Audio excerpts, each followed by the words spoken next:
آمنوا كتب عليكم الصيام كما كتب على الذين من قبلكم لعلكم تتقون صدق الله العلي العظيم. اللهم صل على محمد محمد.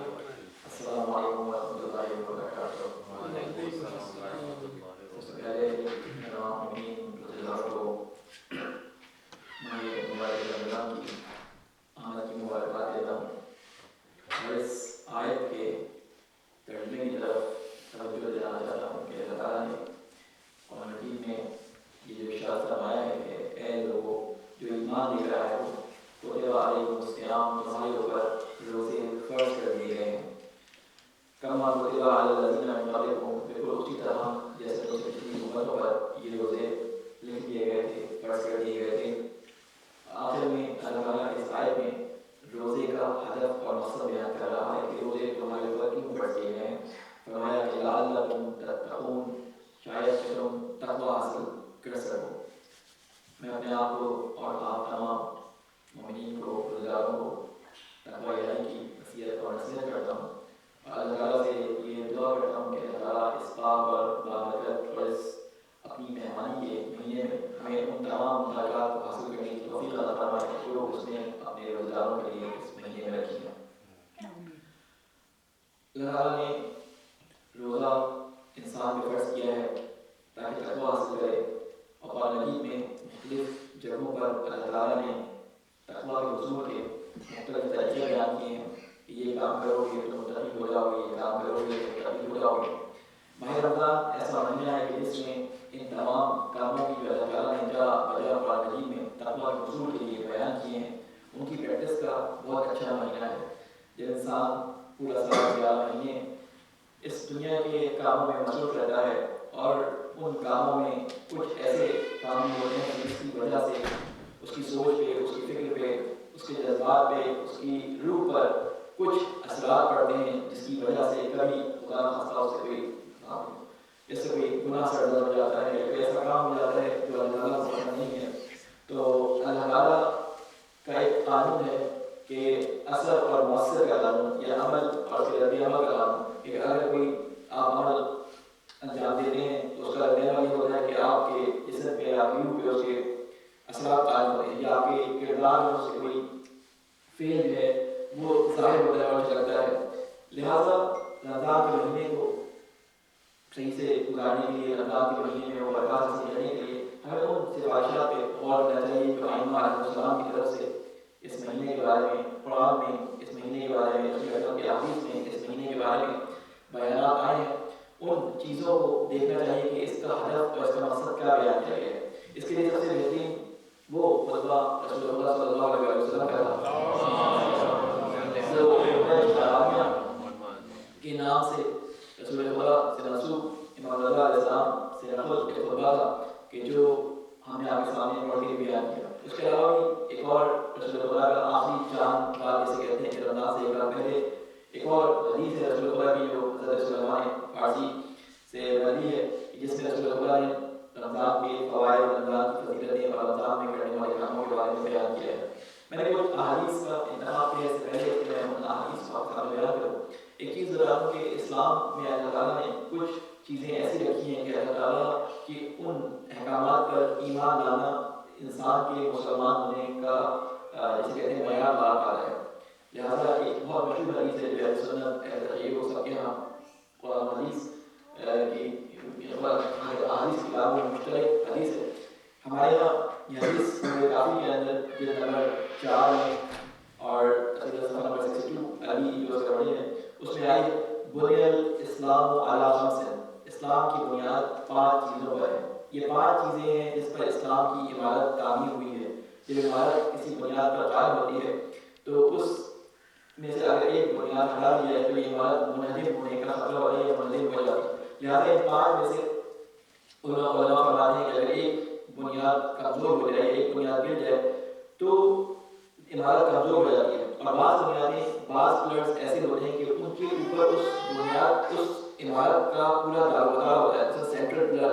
تو ان میں سے ایک پلر ہے وہ کیا ہے؟ اللہ کے رسول نے یہ فرمایا ہے کہ بنی الاسلام علی خمس علی الصلاۃ والزکاۃ والحج والصوم والولایت. دوسرا ہے زکوٰۃ، حج، روزہ اور ولایت، یعنی ان 5 بنیادی ارکان میں سے ایک بنیادی رکن نماز کے ساتھ روزہ بھی ہے، حج کے ساتھ روزہ بھی ہے، ولایت کے ساتھ روزہ بھی ہے، یعنی روزہ وہ بنیادی رکن ہے کہ جس کو انکار کرنے والا، جس سے انکار کرنے والا یا جس کے بارے میں یقین نہ رکھنے والا مسلمان کہلانے کا حقدار نہیں ہوتا۔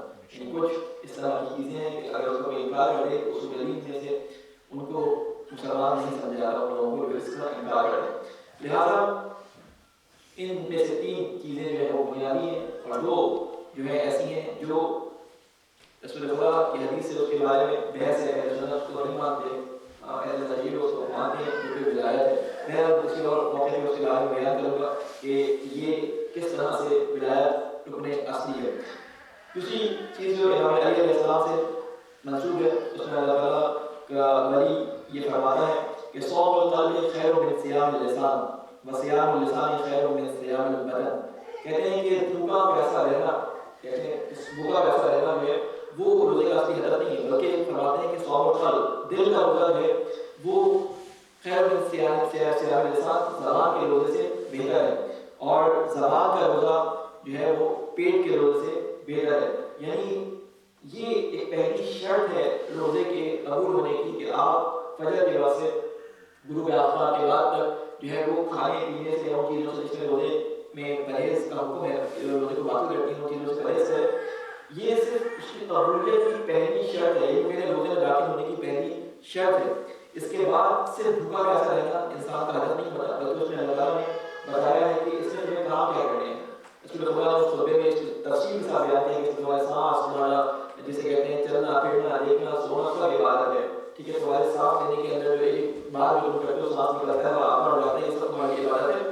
تو اصل ہدف کیا ہے کہ روزے کے اندر ہم پہچانیں رسول خدا کی حدیث کے مطابق کہ ہم پہچانیں کہ ایک شخص جو پورے 365 دن جس کے گھر روزہ گزارتا ہے، ہمیں وہ احساس ہو کہ ہم اپنے گھر میں یہ چوائس رکھتے ہیں کہ ہم آج افطاری میں کیا کھائیں۔ آپ تصور کریں ان لوگوں کو کہ جن لوگوں کے پاس یہ چوائس نہیں ہوتی کہ وہ کھائیں یا نہ کھائیں، ان کے پاس یہ چوائس ہوتی ہے کہ آج ہمارے پاس کھانا ہے تو ہم کھا لیں، ان کے پاس کسی چیز غذاؤں میں چوائس نہیں ہوتی۔ اور ہم الحمدللہ اللہ تعالیٰ نے رزق میں مال میں برکت دی ہے، ہم اس چیز میں یوز کرتے ہیں کہ ہم افطاری میں جائیں۔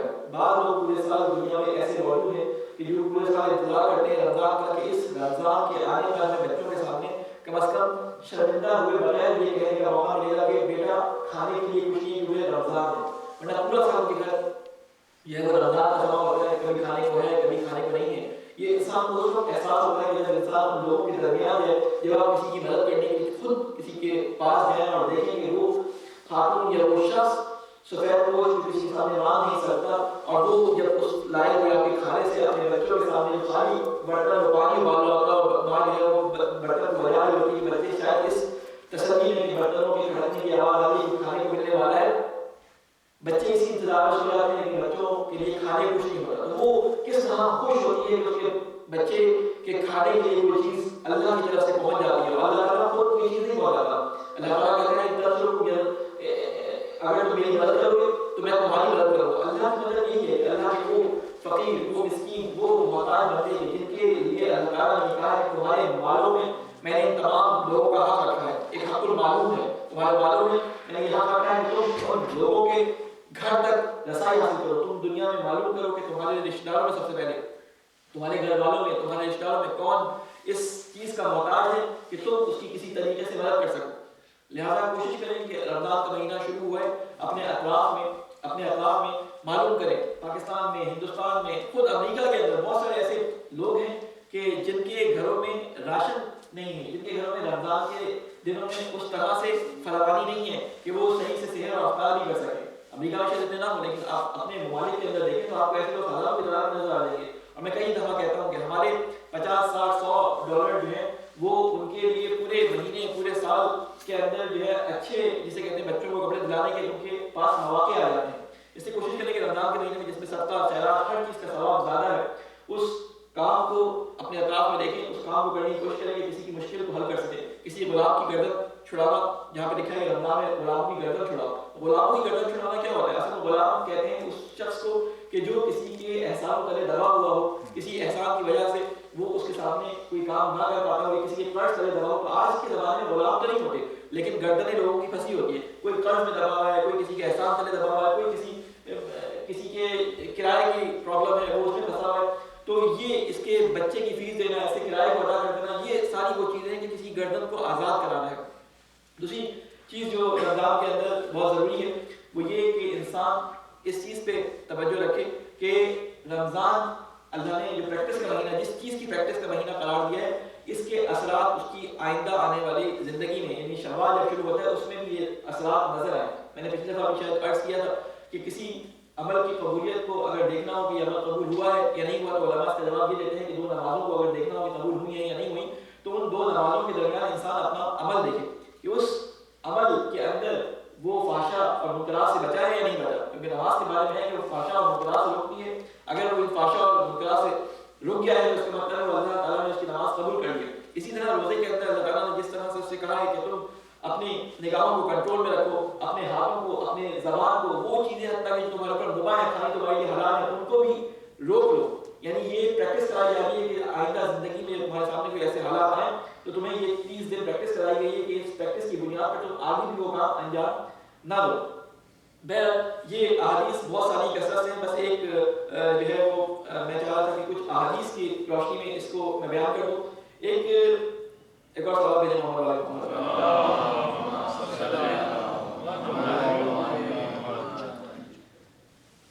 اللہ تعالیٰ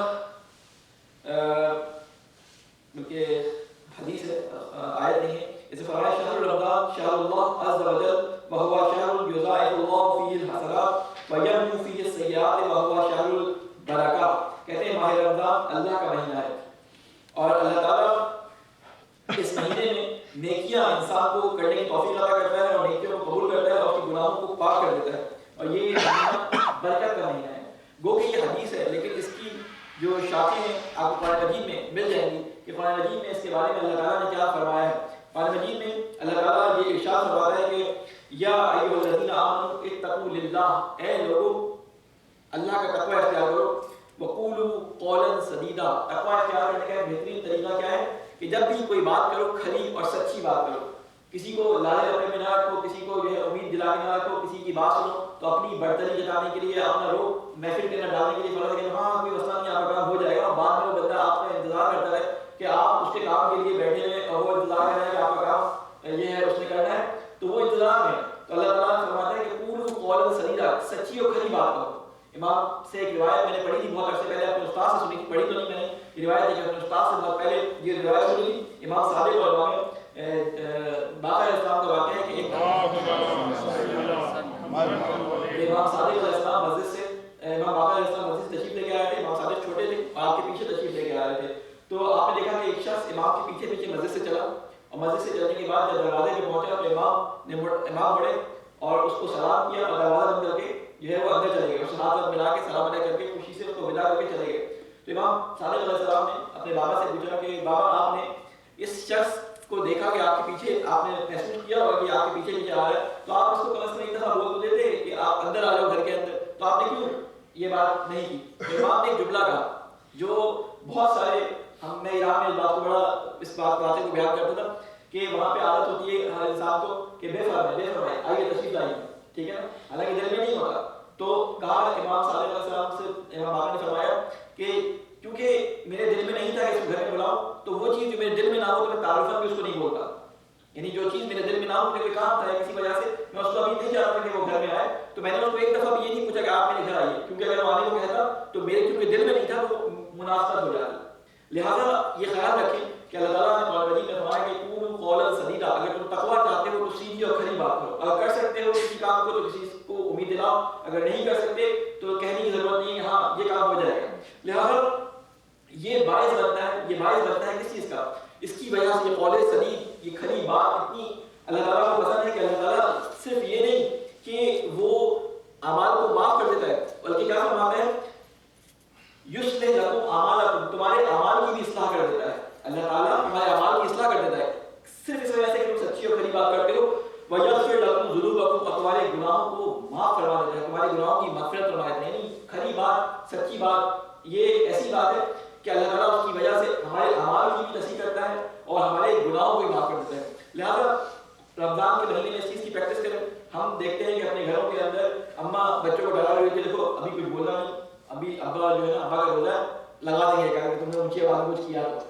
تو ابا کو ایسے ڈرا کے رکھا ہوگا ہوا بنا کے کہ آج روزہ ہے, آج صبح سے ابا نے چائے نہیں پیے, ٹھیک ہے نہیں, اما نے چائے نہیں پیے تو کہیں کھیس کے بیڑا نہ مار دے. تو اس لیے وہ چیز جو خوش خلقی کا مہینہ ہونا چاہیے تھا, جس چیز میں اور بچوں کے ساتھ بڑوں کے ساتھ رحم کا سلوک ہونا چاہیے تھا, اس میں اما ابا جو ہے وہ ایک ذرا ایسے بن جاتے ہیں کہ ڈرایا جاتا ہے ایک دوسرے کو. تو یہ بالکل مخالف وہ رویہ ہے جو اللہ تعالیٰ نے ہم سے چاہا تھا. اللہ تعالیٰ چاہتا ہے کہ مسلمان اس زمانے میں آئیڈیل بن جائے دوسرے لوگوں کے لیے, کہ وہ کس طرح سے اپنے اللہ کے حکم مانتے ہوئے تمام چیزوں میں رعایت کرتا ہے. اگر کسی جگہ کہاں ضائع بھی ہو رہا ہے تو معاف کر دیتا ہے. جبکہ ہم اس کے مخالف دیکھتے ہیں کہ مسلمان ممالک کے اندر کیا ہوتا ہے کہ رمضان کے اندر اور چیزیں مہنگی کر دی جاتی ہیں, کہ رمضان کے اندر لوگوں کو جتنا لوٹا جا سکے, جو ضرورت کی چیزیں وہ بھی اس کو کر دی ہے. لہٰذا ابھی سے اپنے بچوں کے نوجوانوں کے دماغ میں یہ بات ڈالیں کہ اصل میں یہ رمضان کا مہینہ یہ پریکٹس ہے, یہ ایک فوجی کی پریکٹس ہے کہ جو اللہ تعالیٰ کا فوجی ہے, کہ جس کو ہر چیز برداشت کرنے کی عادت کروائی جا رہی ہے, کہ سال کے کسی بھی دن میں اگر تمہیں کبھی بھوک برداشت کرنی پڑے, کبھی تمہیں اپنا حق کسی اور کے اپنا نوالا کسی اور کے منہ میں رکھنا پڑے, اپنا حق کسی اور کو دینا پڑے, تو یہ پریکٹس ہم سے کرو. اور ہر سال یہ پریکٹس کروائی جاتی ہے کہ انسان اس کو بھول نہ جائے. اور میں کبھی کبھی کہتا ہوں کہ یہ پریکٹس ہمارے امام کے ظہور کے لیے, ہماری تیاری کے لیے بھی پریکٹس ہے رمضان کے مہینے کے اندر, کہ ہم کتنے تیار ہیں امام کے لیے, ہم کتنے اپنی تیاری کر, ہمارے اندر کتنا صبر, ہم کتنا تحمل کر سکتے ہیں لوگوں کو. تو یہ رمضان اس مہینے کے اندر پریکٹس کریں کہ رمضان کے اندر کیا کیا چیزیں اللہ تعالیٰ نے بیان فرمائی ہیں, کہ اللہ تعالیٰ جو ہے وہ ہمارے اوپر اپنی مہمانی کے مہینے میں ہم خصوص طور پہ دعوت دے کے بلا رہا ہے. اور خصوصاً اپنے بچوں کو یہ بات بتائیں, اپنے بچوں کو افطار کے وقت یہ بات ہمیں بتانی چاہیے کہ ہم کتنے خوش نصیب ہیں کہ اللہ تعالیٰ نے ہمیں روزی عطا کی ہے کہ ہم افطار کر رہے ہیں. بہت سارے ایسے لوگ ہیں جن کو افطاری کے نہیں مل رہے. میں آپ کو لٹرلی آنکھوں دیکھا حال بتا سکتا ہوں کہ بہت سارے لوگ پاکستان میں ایسے جانتا ہوں, میں خود ایسے لوگوں سے مل چکا ہوں پچھلے سالوں میں, جو صرف پانی سے افطار کرتے ہیں اور اس امید میں مسجدوں کے باہر مسجدوں کے اندر جاتے ہیں. ان کا سارا سحری اور افطار جو مساجد کے اندر ہوتی ہے. ہو سکتا ہے کہ شاید یہ افطار اور سحری افطار کا سلسلہ مساجد میں اسی لیے شروع کیا گیا کہ جو غریب لوگ ہیں کہ وہ مسجدوں میں آ کے افطاری کرنے کی, ان کی افطاری اور سحری ایک ہی ہوتی ہے. تو لہٰذا اس چیز پہ اپنی آنکھوں کو کھلا رکھیں, کہاں پہ کسی سے ضرورت ہے. یہ مہینہ ہے کہ جس میں ایک ذرا آپ خرچ کریں گے اللہ تعالیٰ اس کو 70 گنا ثواب آپ کو دے گا انشاءاللہ. اللہ تعالیٰ سے یہ دعا ہے کہ اللہ تعالیٰ ہمیں اس مہینے کی برکتوں اور اس مہینے کی رحمتوں میں جو ہے وہ ڈوبنے کی توفیق عطا فرما.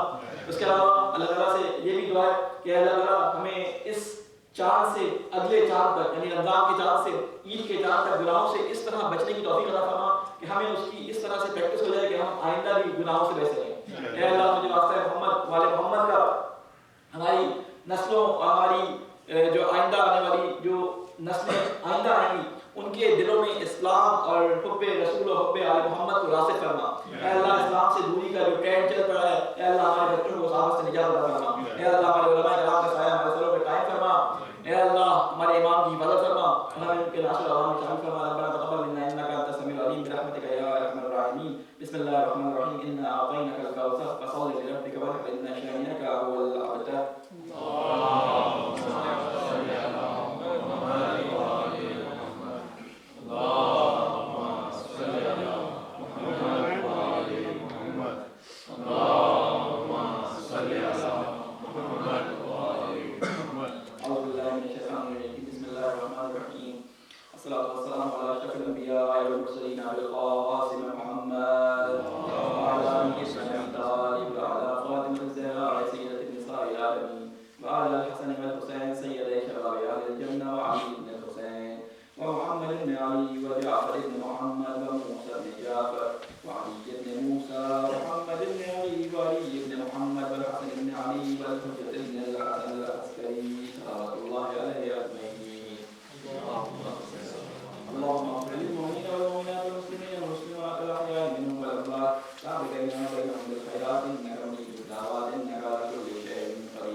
بعد کے روایات اور کچھ حالات پہ کوشش کرتے ہیں کہ ہو، لیکن کیونکہ ہمیں پہلے خطبے بیان رمضان کی وجہ سے اپنے اس سلسلے کو جو سیرت نبی پہ ہمارا چل رہا تھا اس کو آج ترتیب کو تبدیل کر کے جو ہے وہ آپ کے سامنے رمضان کی فضیلات اور برکات کے بارے میں کچھ روایات اور آیتوں کو پیش کیا. لہذا میں چاہ رہا ہوں کہ ہم قرآن مجید کی وہ آیات جو غزوہ خندق کے بارے میں نازل ہوئی تھی ان سے متعلق وہ واقعات آپ کے سامنے بیان کروں کہ وہاں پہ گزرے تھے. کیونکہ ہوتا یہ ہے کہ یہ واقعات اور تاریخ کے جو حالات آپ کے سامنے بیان کیے جاتے ہیں تو آپ کو آیات کو سمجھنے میں ذرا آسانی ہو جاتی ہے. ایسا نہیں کہ اس کے بغیر آپ سمجھ نہیں سکتے، لیکن آیات کو سمجھنے میں ذرا آسانی ہو جاتی ہے. اسی پزل کو حل کرنے کے لیے آپ کو دیا جاتا ہے، آپ اپنے عقل کے گھوڑے دوڑاتے ہیں اور اس عقل کے گھوڑے کو دوڑانے کے بعد آپ اس پزل کو سالو کر لیتے ہیں. لیکن اگر اس پزل کے پیچھے نمبرنگ کر دی جائے کہ 1 2 3 کس کو کس کے ساتھ لگانا ہے تو ذرا پزل جلدی سالو ہو جاتا ہے. رمضان المبارک کے اندر کہا جاتا ہے کہ یہ قرآن کی بہار کا مہینہ ہے. قرآن مجید اس مہینے میں نازل ہوا اور رمضان کی جو اہمیت جو بیان کی گئی ہے وہ شاید اسی وجہ سے اللہ تعالیٰ جو قرآن مجید سے میں اس آیت سے سمجھاؤں کہ اِنَّا أَنزَلْنَاهُ فِي لَيْلَةِ الْقَدْرِ، اس مہینے کے اندر ہم نے لیلۃ القدر کو رکھا یا اس مہینے میں انزل فیہ القرآن، ہم نے قرآن کو نازل کیا. تو یہ ظرف، یہ مہینہ ظرف قرار دیا گیا جو ہے وہ قرآن مجید کا. اسی وجہ سے لیلۃ القدر کو اس کے اندر قرار دیا گیا کہ جس مہینے جس وقت میں قرآن مجید کو نازل کیا. اور اسی لیے رمضان کی اتنی برکتیں رکھی کہ قرآن مجید کی بہار کا مہینہ لکھا جاتا ہے. امام صادق علیہ السلام، امام باقر علیہ السلام کی روایت ہے کہ ہر چیز کی ایک بہار ہے اور عبادت کی بہار جو ہے وہ رمضان ہے. بلکہ اس کی ایک اور اصلاح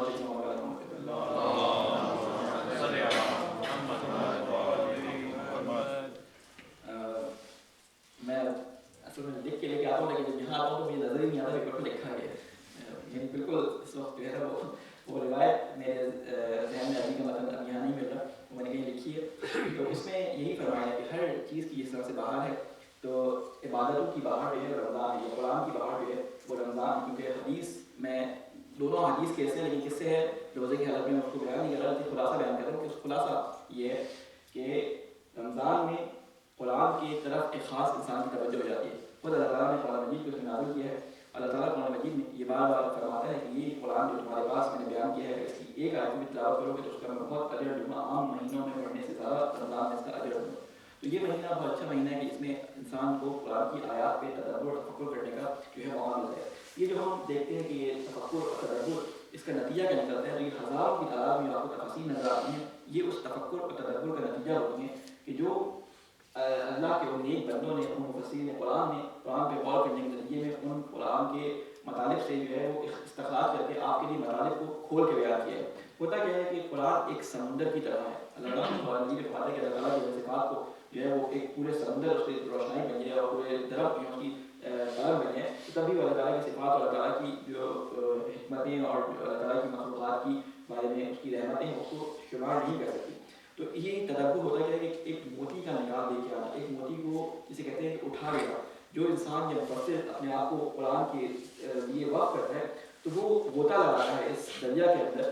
اگر میں ایک جگہ پہ دریا کے اندر غوطہ لگاؤں اور ایک موتی نکال کے لے آؤں اور میں کہوں کہ دنیا کا سب سے قیمتی موتی یہ ہے، تو ٹھیک ہے آپ کی نظر میں شاید وہ قیمتی ہو، لیکن دوسرا شخص غوطہ نکال کے لے کے آتا ہے اور وہ لا کر وہ دوسرا موتی اس سے بڑا نکال کے دکھا دیتا ہے، تو آپ کہتے ہیں ہاں وہ بھی قیمتی ہے، یہ بھی قیمتی ہے. یہ سمندر بہرے بے قرار اللہ کی ان موتیوں کو خزانوں سے بھرا ہوا ہے قرآن کہ جو جس جگہ جتنی اپنی صلاحیت مطابق جاتا ہے اتنے موتی اس کے پاس آ جاتے ہیں. لہٰذا جتنی اس کی ظرفیت ہوتی ہے، جتنے اس کے ہاتھ کا سائز ہوتا ہے، جتنے اس کی ظرفیت قلب کا سائز ہوتا ہے، اسی لحاظ سے مطالب کو کھول کے بیان کرتا ہے. کوئی بھی یہ دعویٰ نہیں کر سکتا کہ قرآن کو پورا سمجھ گیا ہے، قرآن کو پوری طریقے سے وہ سمجھ گیا، کیونکہ وہ ایک جگہ اپنی کنسنٹریشن کر سکتا ہے. سوائے اللہ اور اس کے رسول کے اور اس کے معصومین کے کوئی یہ دعویٰ نہیں کر سکتا کہ قرآن مجید کے ہر پہلو کو اس کا احاطہ ہے. لہٰذا یہ جو ہم باتیں آپ کے سامنے علماء بیان کرتے ہیں، میں بیان کرتا ہوں یا دوسرے علماء بیان کرتے ہیں، یہ قرآن مجید کے موتیوں میں سے ایک موتی ہوتا ہے. یہی صرف نہیں ہوتا، اس کے علاوہ ہزاروں معنی ہو سکتے ہیں. اللہ تعالیٰ نے خود اتنی آسانی پیدا کی کہ ہر انسان کو یہ دعوت دی کہ دیکھو تم مجھے پکارو، میں تمہاری پکار کو سننے والا ہوں. تم اس ارادے سے قرآن کے نزدیک آؤ کہ قرآن کو سمجھنا چاہتے ہو تو قرآن کی مدارج تمہارے پر کھلنا شروع ہو جائیں. یہ تفکر اور تدبر اس کی تاکید اتنی زیادہ کی گئی ہے کہ کہا گیا ہے کہ افلا یتدبرون القرآن، تم کیوں قرآن میں تدبر نہیں کرتے ہو، کیا تم عقل نہیں رکھتے؟ مختلف جگہوں میں قرآن مجید کے بارے میں اس طرح تاکید کی گئی ہے. تو قرآن مجید کے اندر جو خزانے ہیں ان کو بہتر طور پر سمجھنے کے لیے تاریخ سیرت ایک بہترین ذریعہ ہے کہ جس کی آگاہی آپ کو قرآن مجید کو بہتر طور پہ سمجھنے میں مددگار ثابت ہوتی ہے. لہٰذا ہم یہ سلسلہ شروع کیا تھا سیرت النبی کے حوالے سے ہم جو ہے کچھ عقائد آپ کے سامنے پیش کریں. ہماری جو گفتگو تھی وہ چلتے چلتے جنگ خیبر تک جنگ خندق تک پہنچی تھی اور ہم نے آپ کے سامنے وہ واقعات بیان کیے تھے کہ کس طرح رسول اکرم صلی اللہ علیہ وسلم کے اصحاب کی تعداد 3000 تھی اور لڑنے والے جو لوگ آئے تھے ان کی تعداد 10,000 تھی. کس طرح سے ان کا محاصرہ کر لیا گیا تھا خندق کو رسول اللہ نے جو ہے وہ کس طرح سے اپنے لوگوں کا جو ہے وہ حفاظت کا طریقہ اختیار کیا تھا. یہ ساری باتیں پچھلی دفعہ آپ کے سامنے بیان کی تھی. میں نے اب مجھے یاد نہیں کہ لاسٹ ٹائم میں نے بنو قریظہ کے حالات بیان کیے تھے یا نہیں کیے تھے. میں نے بنو قریظہ کا جہاں مجھے یاد پڑا یہ بیان کیا تھا کہ بنو قریظہ کے پاس سے جب ایک جاسوس ان کا گزرا تھا تو حضرت صفیہ جو تھی انہوں نے اس جاسوس کو مار کے پھینک دیا تھا اور اس کی وجہ سے بنو قریظہ جو ہے وہ جو اپنی خیانتیں کر رہے تھے ان کو یہ پتہ چل گیا کہ اس جگہ پہ جہاں پہ خواتین اور بوڑھے لوگ موجود ہیں اس جگہ پہ حملہ نہیں کرنا چاہیے کیونکہ مسلمانوں کے کچھ افراد یہاں موجود ہیں جنگجو جو کہ ہمارے لوگوں کو سرچ کر رہے ہیں اور جو وہاں سے گزرتا ہے جو وہاں پہ داخل ہونے کی کوشش کرتا ہے اس کو مار کے باہر پھینک رہے ہیں. تو لہٰذا بنی قریظہ کے بارے میں آپ کو معلوم ہے کہ انہوں نے بہت بڑی رسول خدا کے ساتھ خیانت کا ارادہ کیا تھا. وہ خیانت کا ارادہ کیا تھا کہ جو احد کے حالات کو میں نے بیان کیے کہ احد کے ایک طرف جو ہے یہودیوں کی یہ قلعے بنو قریظہ کے قلعے تھے کہ جن کے دروازے دوسری شہر کی دوسری طرف کھلتے تھے اور ایک دروازہ مدینے کے اندر کھلتا تھا کہ یہاں سے فوج کے داخل ہونے کا جو اندیشہ تھا لیکن کیونکہ ان کے ساتھ یہ معاہدہ تھا یہ اوس قبیلے کے جو ہے وہ حلیف تھے ان کے ساتھ ان کا پیک تھا تو ان سے یہ معاہدہ تھا کہ تم مسلمانوں کے دشمنوں کو اندر داخل نہیں ہونے دو گے. دوسری طرف خندق کھلی ہوئی تھی ایک طرف پہاڑ تھے ایک طرف ایسے چٹیل جسے کہتے ہیں ایسے نوکدار پتھروں والے جو میدان تھے جس جگہ کوئی فوج نہیں آ سکتی وہاں گھوڑے اور نہیں چل سکتے تھے اونٹوں کی اور گھوڑوں کی ٹانگیں وہاں پہ وہ زخمی ہو جاتی ہے کٹ جاتی ہے اتنی خطرناک وہ چٹیل میدان کے اندر جو ہے سنگ ابھرے ہوئے تھے. تو یہ حالات تھے. اس حالات میں بنو قریظہ نے یہ کام کیا ایک تو یہ خواتین کے جو قلعے پہ حملہ کرنے کی کوشش کی دوسرے ان کو رسد پہنچانے کے لیے انہوں نے قافلہ بھیجا کہ جو کفار کا لشکر وہاں موجود ہے ان کو کھانا کھجوریں اور دوسرا سامان پہنچانے کے لیے. اور تیسرا کام انہوں نے یہ کیا انہوں نے مسلمانوں کے درمیان جو ہے وہ افواہیں پھیلانی شروع کر دی کہ مسلمان اب ہارنے والے ہیں. جب یہ موقع آ گیا کہ مسلمانوں کے اوپر عمر بن عبداللہ نے حملہ کیا اور جب حملہ ہوا تو ادھر انہوں نے کہنا شروع کر دیا کہ اب ان کے گھوڑے یہاں سے عبور کر کے آ گئے لہٰذا مسلمانوں کے بچنے کی چانس نہیں ہے. مسلمان عمر بن عبداللہ جیسے لوگ شخص کا مقابلہ نہیں کر سکتے. تو اس طرح کی بہت ساری چیزیں تھیں بہت ساری خیالات تھیں جس کی وجہ سے جب رسول خدا جنگ خندق سے فارغ ہوئے اور جنگ خندق سے فارغ کیسے ہوئے رسول خدا صلی اللہ علیہ وسلم نے ایک شخص تھے نعیم بن مسعود وہ یہودیوں سے مسلمان ہو کے آ گئے.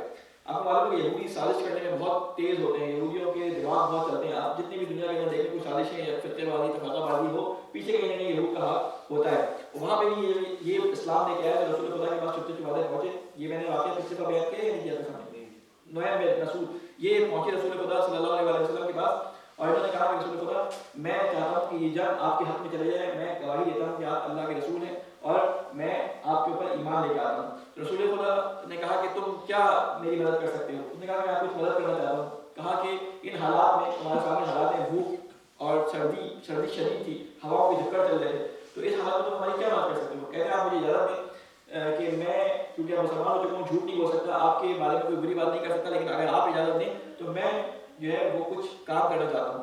تو یہ گئے اب رسول خدا نے ان کو اجازت دی. یہ گئے بنو قریظہ کے پاس. بنو قریظہ کے پاس جانے کے بعد کہنے لگے کہ دیکھو بنو قریظہ والو کہ تم اپنے آپ کو کیوں ہلاکت میں ڈالتے ہو. تم تو یہی رہتے ہو. یہ کفار اگر عمر بن عبداللہ کے بعد داخل بھی ہو گئے شہر کے اندر تو یہ رسول کو نہیں مانیں گے. یہ قریشی ہے یہ اس کو نہیں مانیں گے. ٹھیک ہے. اور اگر یہ جیت گئے تو تمہارے ساتھ بھی ان کا کوئی اس طرح کا یعنی معاہدہ نہیں کہ وہ تمہیں چھوڑے کیونکہ تم حلیف ہو ان کے مسلمانوں کے حلیف ہو. لہٰذا تم ایک کام کرو کہ ابو سفیان سے بولو کہ اگر ابو سفیان نے مارنا ہوتا ہے لڑنا ہوتا تو یہ احد میں آیا تھا جنگ جیت گئے تھے یا کہ مدینے میں قبضہ کر لیتا. انہوں نے مدینے میں قبضہ نہیں کیا. یہ سارے حالات بیان کر رہے ہیں. دوسری طرف نے وعدہ کیا تھا کہ میں دوبارہ بدلہ لینے کے لیے آؤں گا. آیا اور پھر واپس چلا گیا لڑنے کی. تو اس کا مطلب ہے یہ لڑنا نہیں چاہتا. تو تم اگر چاہتے ہو کہ تمہاری خیر ہو تو تم ابو سفیان سے بولو کہ تم اپنے 10 سرداروں کو ہمارے پاس بھیج دو. اگر لڑائی ہو تو یہ 10 سردار جو ہے وہ تمہاری طرف سے کیا نام ہے ہماری جنگ میں ہماری طرف سے لڑیں گے. یہ بات کرنے کے بعد جب یہاں سے نکلے تو چھپتے چھپاتے ابو سفیان کے لشکر میں پہنچ گئے. اور ابو سفیان کے لشکر میں جانے کے بعد جانے کے بعد کہا کہ تم مجھے تو جانتے ہو، مشہور آدمی سردار تھے قبیلے کے، کہا کہ میں جانتا ہوں کہ میری دشمنی محمد سے کتنی زیادہ ہے. یہ انہی لوگوں میں سے تھے کہ جن کو جو بنی نذیر کے یہاں سے نکلے تھے، بنی نذیر میں نکل کے جن لوگوں کو بنی غطفان کے اور لوگوں کو اپنے ساتھ ملایا تھا ان میں سے تھے. اور یہ سب 4000 لوگوں کا لشکر ان کے ساتھ تھا، جنگجو قسم کے لوگ تھے. تو اس نے کہا کہ میری دشمنی رسول محمد کے ساتھ جانتے ہو، میں تمہیں ایک مشورہ دینے کے لیے آیا ہوں. کہتے کیا؟ کہتے کہ تم جو انتظار کر رہے ہو کہ اندر سے وہ لوگ سازش کریں اور تم پچھلے دروازوں سے داخل ہو مدینے کے اندر، تو وہ تمہارے ساتھ دینے والے نہیں ہیں. کہتے ہیں تمہیں کیسے پتا؟ کہتے ہیں مجھے اطلاع ملی ہے. اگر تم میری اطلاع کو جھوٹ سمجھتے ہو تو ٹھیک ہے، جھوٹ سمجھو، لیکن میں تمہیں ایک پیشن گوئی کر رہا ہوں کہ اگر یہ انہوں نے رسول سے معاہدہ کر لیا ہے کہ ہم آپ کے ساتھ ہیں اور ہم آپ کی مدد کریں گے اور ہم 10 آدمی قریش کے پکڑ کر آپ کے حوالے کریں گے، آپ چاہے وہ قتل کریں یا قید کریں. ادھر جا کے انہوں نے کہا کہ 10 آدمی مانگو. یہاں پہ جا کے کیا کہا کہ 10 آدمی اپنے جو ہے یہ تم آپ سے مانگیں گے. اگر انہوں نے آدمی مانگ لیا سمجھ لینا کہ بنی قریظہ کے دل میں چور ہے. تم سمجھ لینا کہ تمہاری پھر خیر نہیں ہے کہ اگر بنی قریظہ تمہارا ساتھ نہیں دیا تم سردی میں کتنے دن رہ سکتے ہو، کیونکہ اتنی شدید ہوائیں تھیں کہ خیمے اڑ رہے تھے، سردی میں کانپ رہے تھے، کھانے کے لیے نہیں تھے. 10,000 کے لشکر کے لیے 45 دن ہو چکے تھے. سوچیں کہ غزہ فراہم کرنا کتنا سخت کام تھا. تو اب یہ ابو سفیان نے جب یہ سنا تو اس کی تو ہوائیاں اڑ گئیں. اس نے کہا ٹھیک ہے میں اپنی قوم سے مشورہ کر کے بتاتا ہوں. جب اس کی قوم سے مشورہ اس نے کیا تو بنی قریظہ نے کہا کہ بھائی تمہیں میں نے حملہ کرنے کے لیے کب سے کہا ہے، کیوں نہیں اندر سے حملہ کرتے، کیوں نہیں ہمارے لیے دروازہ کھولتے. قریظہ کی طرف سے جواب آیا کہ تم اپنے 10 سرداروں کو ہمارے پاس بھیجو تب ہم حملہ کریں گے. تو اس کو سمجھ آ گیا. اس نے اپنے جو ہے اپنے لوگوں کو جمع کیا. رسول اللہ صلی اللہ علیہ وسلم خیموں میں بیٹھے تھے، 40-42 دن گزر چکے تھے، دعا کر رہے تھے. تو کہا کہ کون ہے کہ دشمن کے پاس جا کر اس خبر کو لے کے آئے. تو کہتے ہیں کہ حذیفہ یمان کے پیر میں موچ آ گئی تھی، وہ سردی بہت تھی، تو موچ کی وجہ سے پیر صحیح سے ان کا جس طرح سے رکھا نہیں آتا، تو وہ اپنے پیر کو سیدھا کر کے تھوڑا سا اٹھے تو رسول اللہ سمجھے کہ یہ تیار ہو رہے جانے کے لیے. کہا ٹھیک ہے شاباش حذیفہ، ٹھیک ہے تم جاؤ. حذیفہ کہتے ہیں میں ڈر گیا، میں نے کہا میں تو پیر سے چلا بھی نہیں جا رہا، سردی مجھے ویسی لگ رہی ہے، میں کیسے جاؤں گا. رسول خدا نے حذیفہ کو کھڑا کیا. رسول خدا کا حکم تھا، حذیفہ کھڑا ہوا اور کہا کہ جاؤ دشمن کی خبر لے کے آؤ اور یاد رکھو حذیفہ کہ جب تک مجھے اطلاع نہ ہو تمہیں کوئی کام نہیں کرنا. تو حذیفہ کہتے ہیں میں چھپتے چھپاتے ایک تیر کمان لے کے جو ہے دشمن کے لشکر کے پاس پہنچا تو دیکھا کہ ابو سفیان جو ہے تمام لوگوں کو بلا رہا تھا کہ اے قوم کے لوگوں میرے پاس آؤ، سرداروں میرے پاس آؤ، مجھے کچھ بات کرنی ہے. اور پھر اس لوگوں نے کہا کہ یہ حال ہے کہ بنی قریظہ والے ساتھ ہی جو ہے انہوں نے ہمارے سردار مانگے ہیں کہ ہمارے سرداروں کو جو ہے یرغمال بنا لیں اور وہ محمد کے حوالے کر دیں. اس لیے ہماری خیر اسی میں ہے کہ اگر ہم اپنی خیر چاہتے ہیں تو یہاں سے چلیں، کیونکہ نہ ہمارے پاس کھانے کو کچھ، آندیاں اتنی آئی تھی کہ گھوڑے اپنی جگہ کھڑے نہیں رہ پاتے تھے، اپنی جگہ کھڑے نہیں رہ پاتے تھے. لوگوں کا اونٹوں کو کمانے پڑ کے انہوں نے اونٹوں کے ساتھ جو ہے خیموں کو باندھا تھا اس طرح سے کہ اونٹ ٹھہر کے رہے. وہاں پہ اتنی ہوا تیز تھی اور مجید میں اس کا پورا نقشہ کھینچا گیا کہ تیز آندیاں اللہ تعالیٰ نے چلائی. تو جب یہ حالات آپ کو معلوم ہوتے ہیں اور جب آپ اس قرآن کی آیات کو پڑھتے ہیں، میں پچھلی دفعہ پڑھی بھی جاتا ہوں، تو آپ کو اندازہ ہوتا ہے کہ حالات کیا تھے جس کی وجہ سے اللہ تعالیٰ نے کہا کہ تم نے تیز ہواؤں سے تمہاری ان کی مدد کی، تمہاری مدد کی اور ان کے خوف کاری کر دیا.